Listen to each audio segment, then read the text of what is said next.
Hello everyone and welcome back to Java Forever course. Currently we are learning about functions. In the previous classes you have learned a lot about functions in terms of what it is, the signature of the function, how to define a function, how to call one function from another function or call the function from the main program or main function. Now in today's class we are going to look into what we call it inner functions. The concept is very simple. There is nothing special about it, but I wanted to make sure that you understand that when you call a function from a main program, let's take this example. Suppose this is our program, the Java program, and this is a main method, which is our entry point.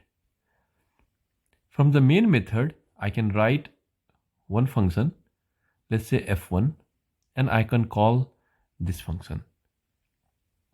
Now the idea of inner function is that you can write another function f2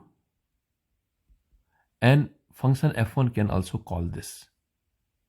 So a function, you call a function f1 and function in turn call function f2, and in fact you can write another function f3 that is called by function 2, and then the data will be returned in the same order. This will return data here, this will return data here, and this will return data here. This is the whole idea. A function does not need to be called only by the main method. One function internally can call another function and call another function. In fact, a function can be called by many other functions, or one function can call many other functions. In both ways it is possible. This function can be called by many places, or one function can call multiple functions. Both are possible. It is, think of it as many-to-many relationship. There is no such restrictions that a function can only be called by once by another function. In fact, within one function, you can call the same function multiple times based on the requirement. If the problem statement you are solving in your code demands you to have multiple calls, it is perfectly okay to do that. Now let me show you the code here. In this code, you can see that we are in this class, we have the main function. This function is the entry point, as you already know.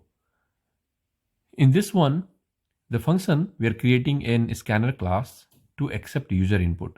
We show a message to the screen, then we accept the user's input on this line. And since it is a next line method, it is going to store the value in a string because next line returns a string value. Similarly, we'll accept the width here.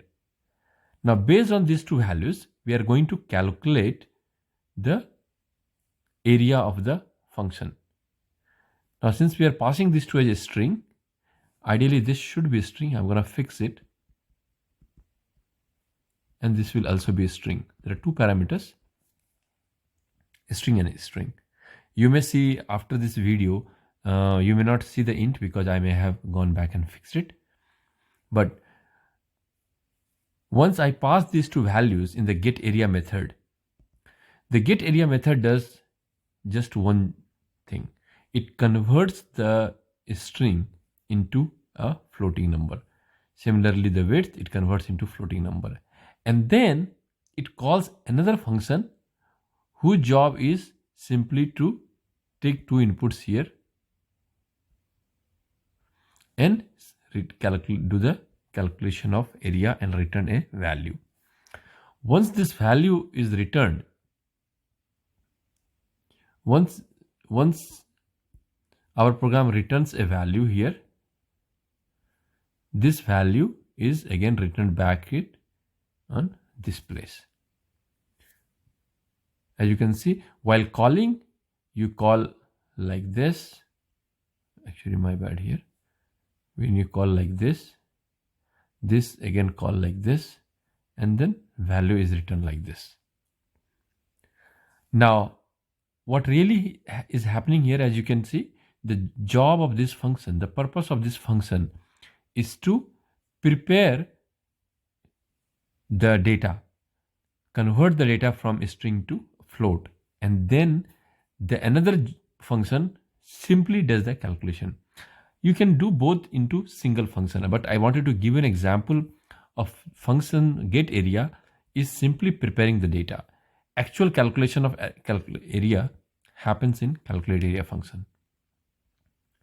So as you can see, main program is calling get area,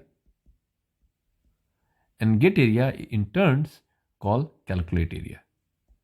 Now my idea of doing one thing, idea of a function doing one thing and doing it nicely is, you can see it in action here, that this does just one thing and this does something else, but does just one thing and does it nicely, calculating the area.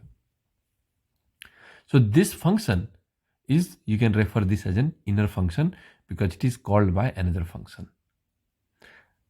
My goal is to show you that it is perfectly fine to call one function from another function, call that function multiple times, or one function calling multiple functions, or one function being called multiple times by another function.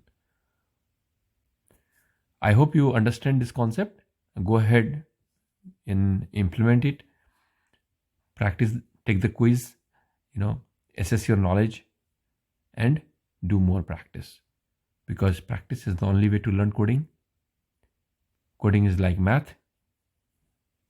You should now feel comfortable in one more feature of function and implement it in your logic. Thank you very much. I'll see you guys again in the next class. Thanks for watching. Do subscribe and press the bell icon for more videos.